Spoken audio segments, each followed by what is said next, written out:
जैसे जैसे बिहार चुनाव नजदीक आते जा रहे हैं, वैसे वैसे सीटों को लेकर चर्चाएं भी तेज होती जा रही हैं। और हर बार की तरह बिहार विधानसभा में इस बार भी कई हाई प्रोफाइल सीटें हैं। इन सीटों पर बड़े बड़े चेहरे, कद्दावर नेता और दिग्गज हस्तियां चुनाव लड़ रही हैं।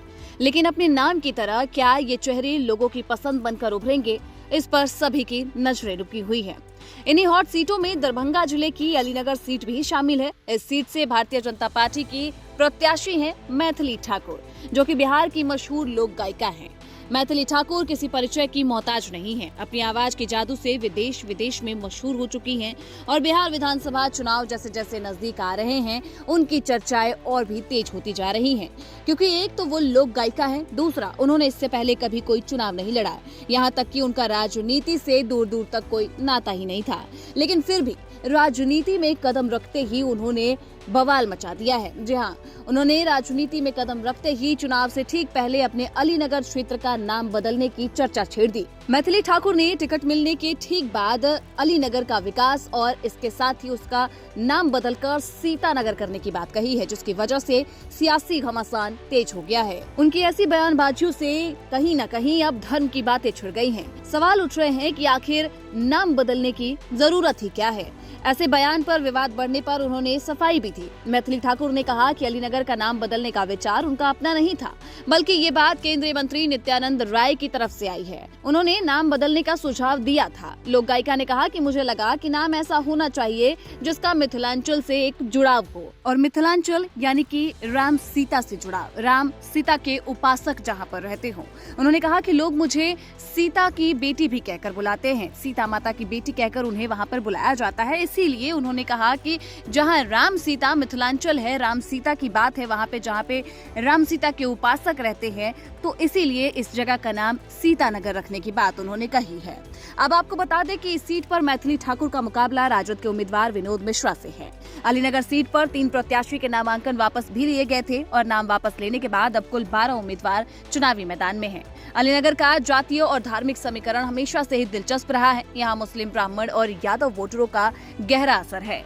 बता दें कि मुस्लिम वोटर लगभग यहाँ पे 21% हैं और ब्राह्मण करीब 18%। वहीं यादव की बात करें तो यादव करीब 17% है। यानी जीत का रास्ता इन्हीं 3 समुदायों से होकर गुजरता है। अलीनगर की सियासत में ब्राह्मण और यादव वोटरों की जो भूमिका है वो काफी अहम मानी जाती है, किंग मेकर की ओर से देखी जाती है। यही वजह है कि चाहे राजद हो या बीजेपी, दोनों पार्टियां इस वर्ग को साधने की पूरी कोशिश कर रही है। मुस्लिम वोटों का बड़ा हिस्सा परंपरागत रूप से राजद के साथ रहा, जिसकी बदौलत राजद के सिद्दीकी को 2010 और 2015 में लगातार जीत मिली थी। लेकिन लोकसभा चुनाव 2024 में बीजेपी को यहां बढ़त मिली। दरभंगा लोकसभा सीट से बीजेपी के उम्मीदवार ने अलीनगर विधानसभा में 9,842 वोटों की बढ़त बना ली।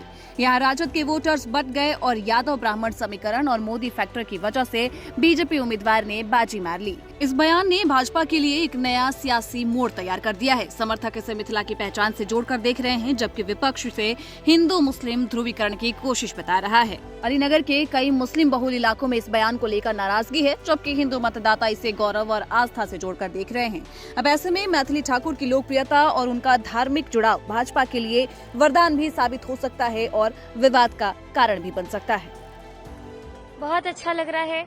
ये एक नया जीवन मुझे मिला है, सौभाग्य से मिला है।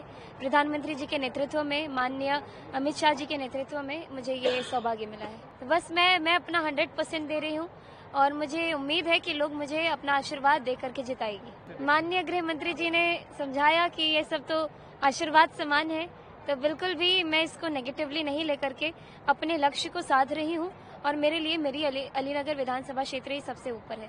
जनता के लिए यही संदेश है कि आप लोग मुझे आशीर्वाद दीजिए और जीत रही हूँ, ये मुझे आपके स्नेह और दुलार से मुझे पता चल रहा है, लेकिन कितने मतों से जीत रही हूँ इसके लिए आप लोग बहुत ज्यादा आपके आशीर्वाद की जरूरत है। साग पात खोटी खोटी जीवन बीते बई है, मिथिले में रह बई हमरा ने चाही चारू धाम, हे मिथिले में रह बई।